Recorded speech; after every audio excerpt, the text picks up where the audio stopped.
I spent 2 years rebuilding my grandfather's 100-year-old cabin, every nail hammered by hand, every board carrying his memory. Then one crisp morning, a sheriff's cruiser rolled up the gravel road. He handed me papers stamped with an HOA seal I'd never heard of. Pay $65,000 or we'll destroy your home. When I first found the cabin, it was barely standing.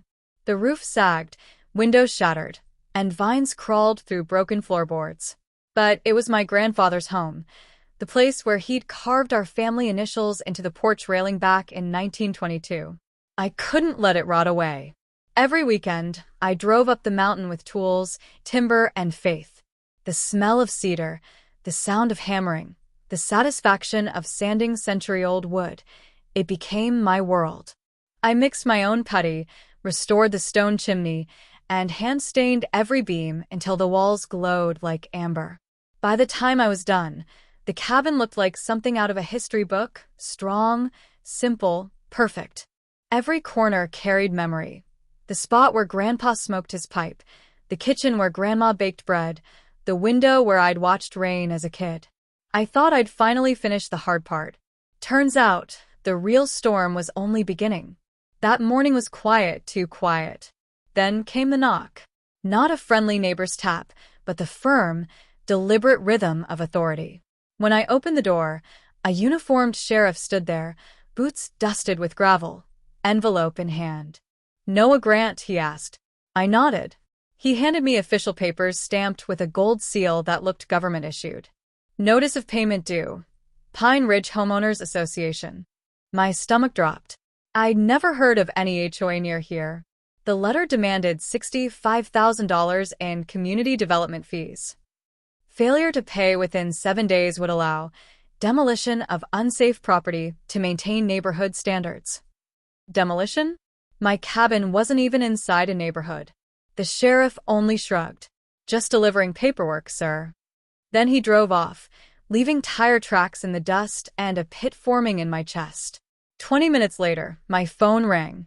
A calm, rehearsed voice spoke. "Mr. Grant, this is Claudine Renshaw, president of Pine Ridge HOA. I assume you received our notice." I said, "There must be a mistake. My property isn't part of any HOA." Claudine laughed lightly, the kind of laugh people use when they think they already own you. "Boundaries evolve, Mr. Grant. Our jurisdiction now includes your area. You've benefited from community maintenance for years. It's only fair you contribute." Her tone stayed polite, but her words had edges. Of course, failure to comply could lead to legal complications. I stared at the freshly sanded walls around me. Legal complications. Demolition. It didn't make sense.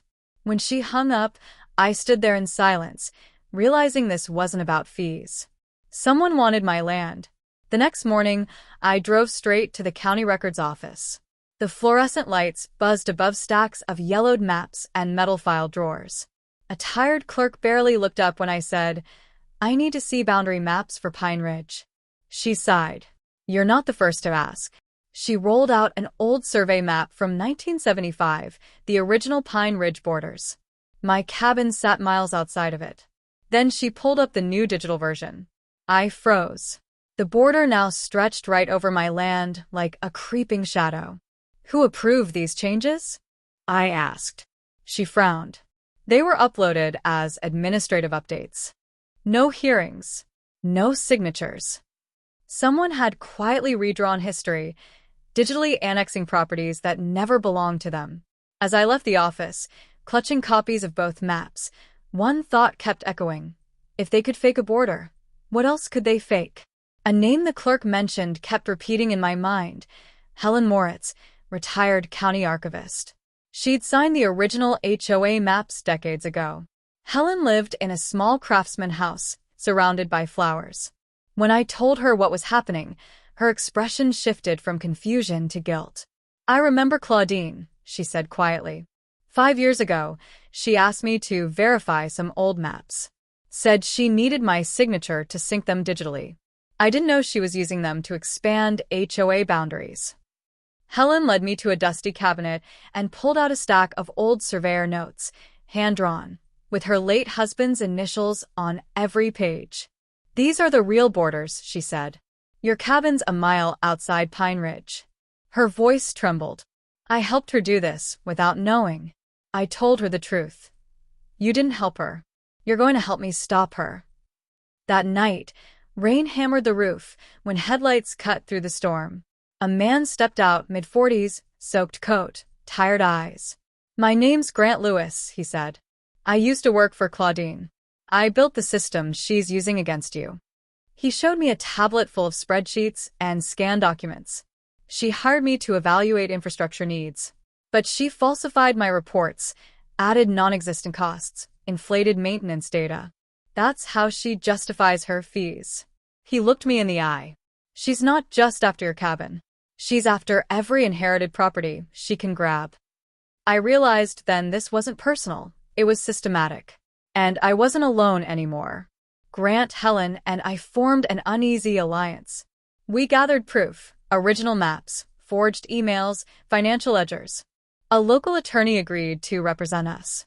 Claudine called again, voice dripping with control. "You have until Friday, Mr. Grant. After that, demolition begins." I smiled, though my hands shook. "I'll see you before Friday." For the first time, fear gave way to determination. We filed an emergency challenge with the County Planning Board.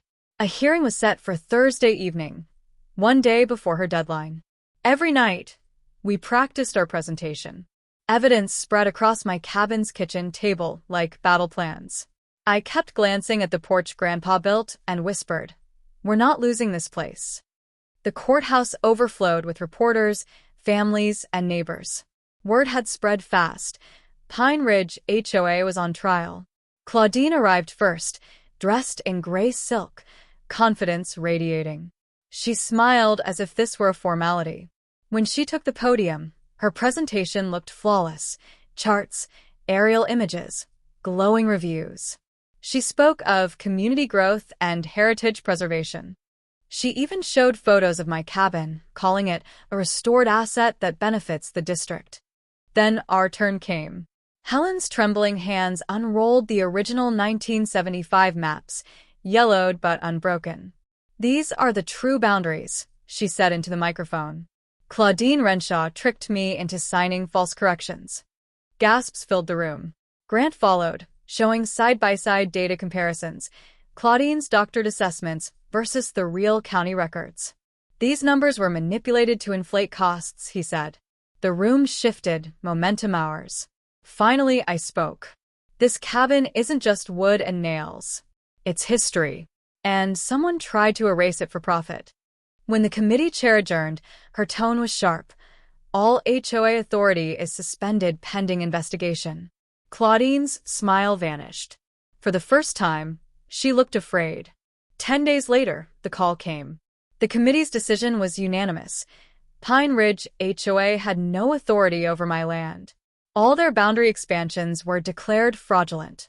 Within a week, investigators raided Claudine's office. They found falsified property records, fake invoices, and correspondence proving years of manipulation. Claudine was arrested for fraud and racketeering. Helen wept when she heard the news. My husband's maps finally did what they were meant to: protect the truth. Grant started a consulting business to help other families fight back. The state returned my restoration grant, and the cabin was officially designated a protected heritage site. Now, every morning, sunlight cuts through the same oak windows my grandfather built. The smell of cedar, the crackle of the fire, it's all still here. I thought I was rebuilding a house. But what I really rebuilt was justice.